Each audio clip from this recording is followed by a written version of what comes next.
Alam nyo ba po na delikado ang sobrang tagal ng pag-upo? Okay, minsan di natin pinapansin yan. Isip natin, upo tayo, relax tayo, ano magiging problema? Pero ngayon, isa na to sa risk factor ng pagkamatay. Dati iniisip natin, sigarilyo, alak, yan ang mga masasama, di ba? Air pollution. Ngayon, pag-upo ng matagal. Ang dami ng pag-aaral, ayan o, ang dami ng pag-aaral. Pag nakaupo, more than 7 hours, 8 hours in a day, ang daming sakit makukuha. Kasama ang diabetes, sakit sa puso, higher risk ng pagkamatay. Mas umiiksi pa yung buhay. Kaya dapat baguhin na natin yung lifestyle natin. Ito, dati, ang risk factor ng pagkamatay ay, ito number 1, high blood. Diba? Pag na high blood, may stroke, may heart attack, ayan, bilang cardiologist, alam ko yan. Number 2, sigarilyo. Tama yan. Number 3, diabetes. Yan, no? Risk factor sa pagkamatay. Ngayon, magugulat kayo, ang number 4, biglang tumaas, laging upo, kulang sa exercise. Naging number 4 risk factor na. Oh. Tinalo pa niya ang cholesterol, alcohol, unsafe sex. Tinalo pa niya lahat. Oh. Tumaas ng tumaas, magugulat kayo sa datos. Actually, sa buong mundo, padami ng padami ang nagkakaroon ng sakit dahil sa pag-upo. Ano yung mga 12 possibilities? Number 1, mas mataas ang risk ng heart disease at heart attack. May ginawa silang pag-aaral ito. Ang pag-aaral nila, chinek nila yung sakit at haba ng buhay ng mga driver compared sa konduktor. Diba? Yung konduktor naglalakad sa likod. Nakita nila, yung mga konduktor, mas mahaba yung buhay. Yung mga driver, dahil upo sila buong araw, mas nagkakaroon ng sakit sa puso. 2 times more likely to get heart disease kumpara sa mga nakatayo. Number 2, nakakaikli ng buhay. Diba? Pinakita ko sa inyo, mayroong mga pag-aaral yan na dahil nga tumataas yung mga chronic diseases, kaya umiikli ang buhay. Tingnan nyo, pag laging nakaupo, ang daming complication. Pwede mo focus, Doc Lisa. Ayan, oh. Pati sa utak, okay, mabilis mag-ulyanin. Neck pain, yan, oh. Pwede maipit yung mga ugat. Shoulder pain, heart disease, tumataas.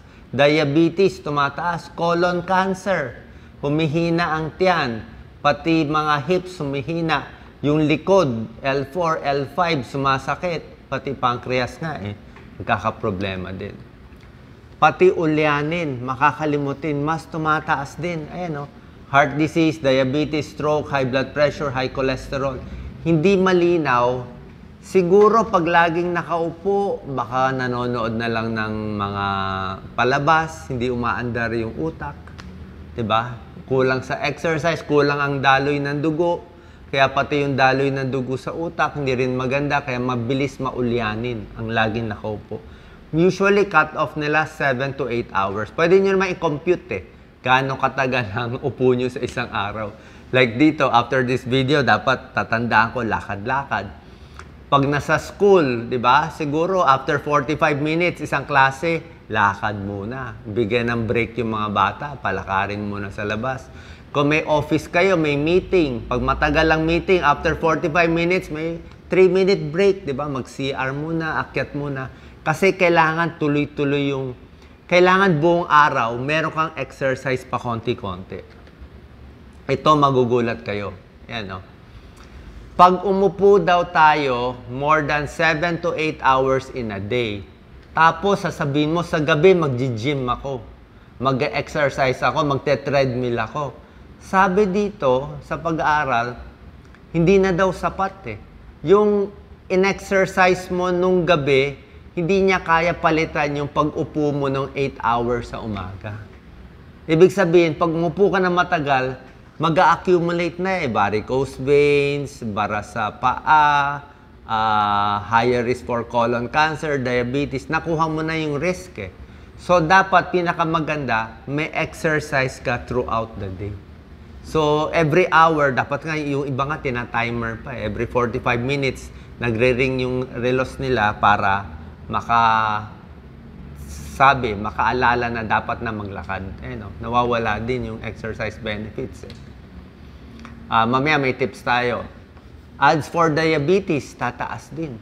Diba? Laging nakaupo, mas marami nakakain. Diba? Para nga bumaba blood sugar, exercise ang sikreto.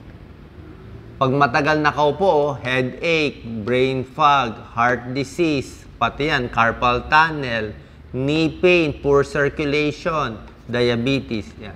Ito pinakaayaw natin sa lahat. Pag matagal nakaupo, ayan, magkaka-varicose veins kasi naiipit nga eh. Para nga mawala varicose veins, pwede mag-compression stockings, papalakasin yung mga muscle, tsaka galaw-galaw, lakad-lakad. Diba? Kahit nakaupo, kung galaw-galaw, kaya nga sa airplane, diba? Sa airplane may mga exercise kahit nakaupo, ini-stretch mo. Pero pinakamaganda, makatayo-tayo, makalakad-lakad.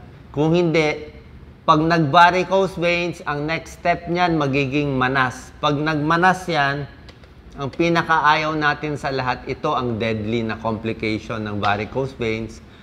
Pwedeng magbara yung malalaking ugat sa loob. Yung mga deep veins, yan ang delikado. Pag yung deep veins ang lumaki at nagbuo yung dugo, deep venous thrombosis yun. Pag namuo yun, nag-blood clot yan, kakaupo, pwede matanggal yung dugo eh.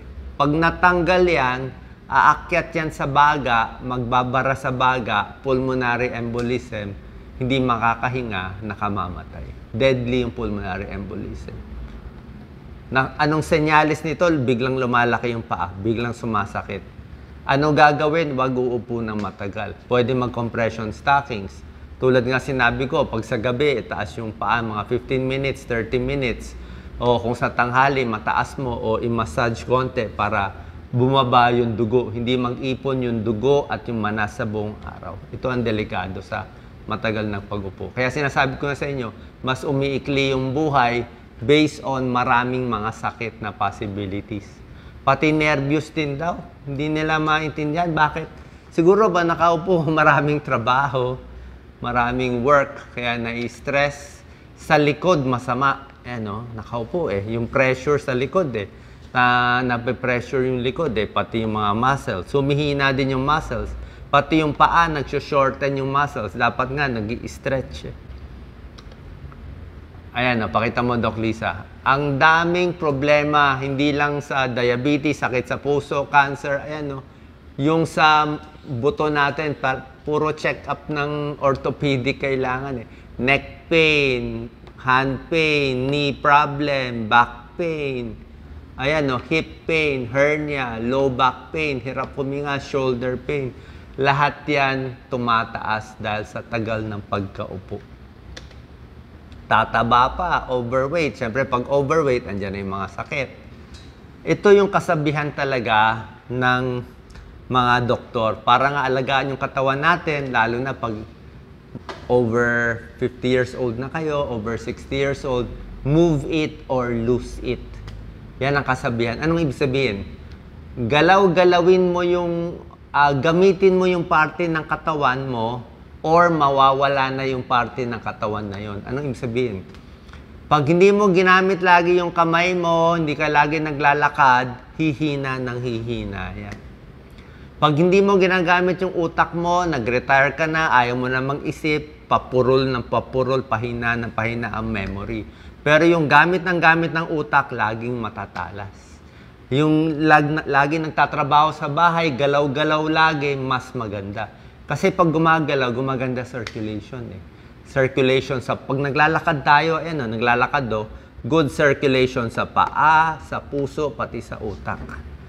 Kaya ang daming benefits eh. Kaya yung pag-upo ng 8 hours, talagang hindi maganda. Pati cancer risk tumataas pag laging nakaupo. Colon cancer, endometrial cancer, lung cancer, pati breast cancer. Kaya i-adjust natin yung buhay natin, i-compute natin. Actually, kung gusto mo, pwede ka mag-siesta sa tanghali o every hour may break ka, may lakad ka konti. Yung mga gawaing bahay, ikaw na lang gumawa. Ito, nagtatrabaho siya, nakatayo, gumagalaw-galaw. Habang may kausap sa telepono, lakad-lakad.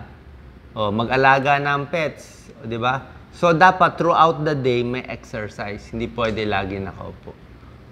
Yan. Meron tayong mga stretch, pwede nyo gawin within the day para mabawasan. Sana po nakatulong tong video. Simpleng-simple lang, pero delikado po. Lalo na ngayon, traffic, dami nating paperwork, puro computer, puro online, lalo na yung mga bata. Kahit yung mga bata, yung mga teenager pa ngayon, ang pinakamatagal umupo sa lahat.